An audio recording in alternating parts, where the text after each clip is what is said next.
तो अब दिल्ली यूनिवर्सिटी में दूसरे चुनाव की हलचल तेज हो गई है। जी हां, अब दिल्ली विश्वविद्यालय दूसरे चुनाव में प्रतिभागी बनने वाले प्रत्याशी की सूची जारी की गई है और साथ ही यहाँ पर अध्यक्ष पद के लिए 21 उम्मीदवार मैदान में। बात अगर की जाए तो यहाँ पर उपाध्यक्ष पद पर भी 15 उम्मीदवारों ने पर्चा दाखिल किया है और साथ ही अब सचिव पद के लिए 20 छात्रों ने नामांकन दिया है। संयुक्त सचिव पद के लिए 17 ने फॉर्म भरा। नामांकन के साथ दूसरे चुनाव का पहला चरण पूरा हुआ है, यानी कि अब नामांकन भर दिया गया है और नामांकन के साथ ही जो फर्स्ट फेज होता है वो पूरा हो चुका है। इसके बाद अब पूरी प्रक्रिया इस चुनाव की देखने को मिलेगी। तो उपाध्यक्ष पद पर 15 उम्मीदवारों ने पर्चा भरा है।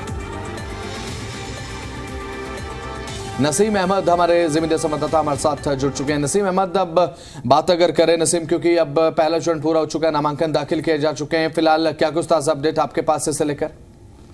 जी देखिए, मैं आपको बता दूं, कल जो 11 सितंबर था और कल उम्मीदवारों ने लगातार 10 सितंबर तक कल उम्मीदवारों ने लगातार जो पर्चे भरे उसमें काफी गहमा गहमी देखने को मिली। सभी पार्टियों के प्रत्याशी जो थे बड़े ही जोश और खरोश के साथ में पहुंचे दिल्ली विश्वविद्यालय के दोषी वाइस चांसलर दफ्तर के पास में। नामांकन का जो ऑफिस बनाया गया था और नामांकन दर्ज करने के बाद में तमाम स्क्रूटनी की गई और जो दस्तावेज थे उनके चेक किए गए। उसके बाद शाम को करीब 7 बजे के बाद में जो है एक रिलीज जारी की गई, जिसमें बताया गया कि जो दूसरे चुनाव के पद के लिए जो प्रत्याशी हैं उन्होंने करीब 21 उम्मीदवारों ने पर्चा भरा है। उपाध्यक्ष पद के लिए 15 उम्मीदवारों ने पर्चा भरा। तो वहीं सचिव पद के लिए भी जो है जो प्रत्याशी आए थे जिन्होंने नामांकन किया था वो 20 कैंडिडेट थे और साथ ही संयुक्त सचिव की बात करें तो 17 प्रत्याशी ऐसे हैं जिन्होंने नामांकन दर्ज किया है। और उसके बाद में अब जो पहला चरण है वो पूरा हो चुका है और विश्वविद्यालय में दूसरे चुनाव को लेकर सरगर्मियां तेज हो गई हैं, क्योंकि 18 तारीख को चुनाव होगा और 19 तारीख को उसका रिजल्ट भी सामने आ जाएगा। ऐसे में तमाम जो छात्र हैं वो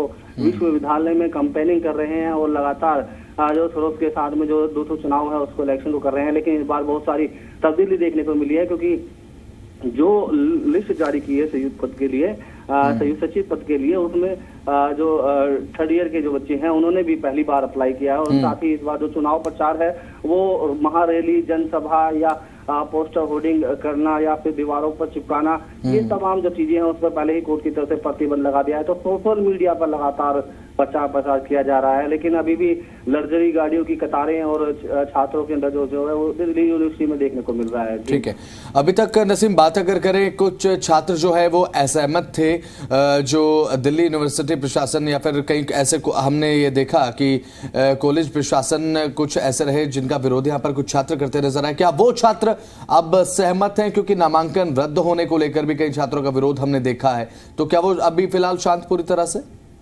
जी देखिए, मैं आपको बता दूं, जब विरोध हुआ था नामांकन दर्ज करते हुए तो वहां पर ज्यादातर जो कंडीशन देखी जा रही थी, एक ही नाम के 2-3 कैंडिडेट्स ने नामांकन दर्ज किया। और जब वहां पर नामांकन दर्ज किए जाते कि उसमें प्रक्रिया ये होती है कि अगर कोई वोट बैंक काटना चाहता है तो सेम नाम से ही जो है प्रत्याशी अपना नामांकन करता है। और उसको लेकर कुछ पर्चे भी अंदर फाड़े गए थे, जिसका विरोध विश्वविद्यालय में देखने को मिला। नामांकन दर्ज किया जा रहा था।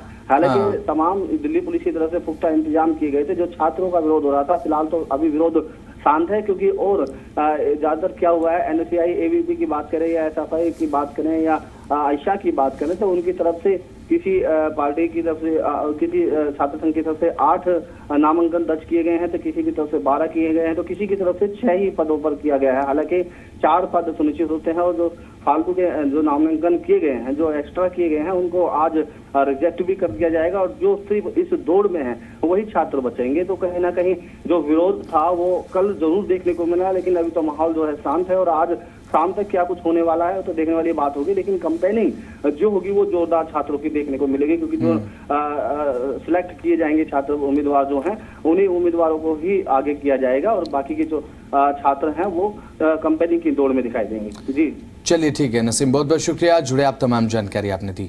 तो अब ऐसे में दिल्ली में अब दिल्ली यूनिवर्सिटी चुनाव को लेकर ये अपडेट आपको हम दे रहे हैं। तो दूसरे चुनाव में मेगा कवरेज हमें लगातार जारी है। अब नामांकन के साथ इस चुनाव का पहला चरण पूरा हो चुका है। छात्रों में एक उत्साह भी है, लेकिन कहीं ना कहीं एक विरोध जो छात्रों में देखने को मिल रहा था नामांकन को लेकर, तो उसे लेकर अपडेट ये है कि एक ही नाम से कई छात्रों की तरफ से नामांकन भरा गया था, तो इसे लेकर एक विरोध था, क्योंकि उनके नामांकन जब रद्द किए गए उसके बाद एक विरोध यहाँ पर छात्रों में हालांकि देखने को मिला। अभी फिलहाल इनका विरोध शांत जरूर है, लेकिन प्रशासन पूरी तरीके से अलर्ट भी है, दिल्ली पुलिस भी पूरी तरह से अलर्ट है और नामांकन के साथ पहला फेज पूरा हो चुका है। अब देखने की बात है कि आगे किस तरह से ये पूरा इलेक्शन आगे बढ़ता है।